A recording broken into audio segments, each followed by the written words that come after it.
হেবা দলিল কি বাতিল করা যায়? খুবই গুরুত্বপূর্ণ একটি ভিডিও। সবার আগে আপনাকে জানতে হবে হেবা দলিল কি।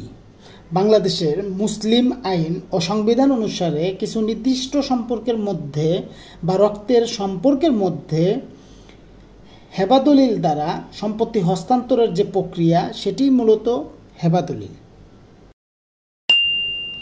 যে সকল সম্পর্কের মধ্যে হেবা দলিল করা যায়, সহোদর ভাই বোন, পিতামাতা ছেলে মেয়েকে হেবা করতে পারে, স্বামী স্ত্রীর মধ্যে দাদা দাদি নাতি নাতনিকে হেবা করতে পারে, নানা নানি নাতি নাতনিকে হেবা করতে পারে।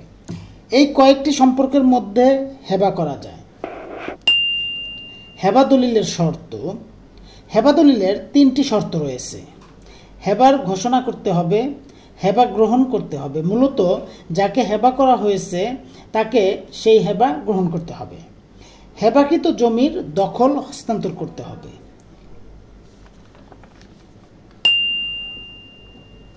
হেবা দলিল কখন বাতিল হবে?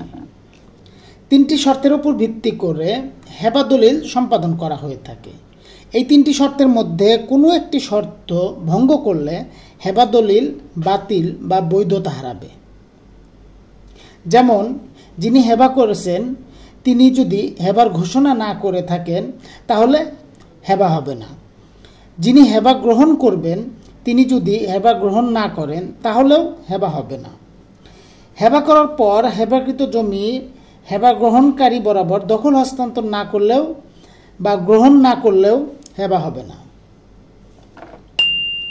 আপনি যদি হেবা দলিলের 3টি শর্ত পূরণ করে থাকেন, যেমন হেবার ঘোষণা করেছেন, যাকে হেবা করেছেন সেও গ্রহণ করেছে, হেবাকৃত জমি দখল হস্তান্তর করেছেন, এই শর্তগুলো পূরণ হলে এবং হেবা দলিলটি রেজিস্ট্রেশন হয়ে থাকলে হেবা দলিলটি কখনোই বাতিল হবে না।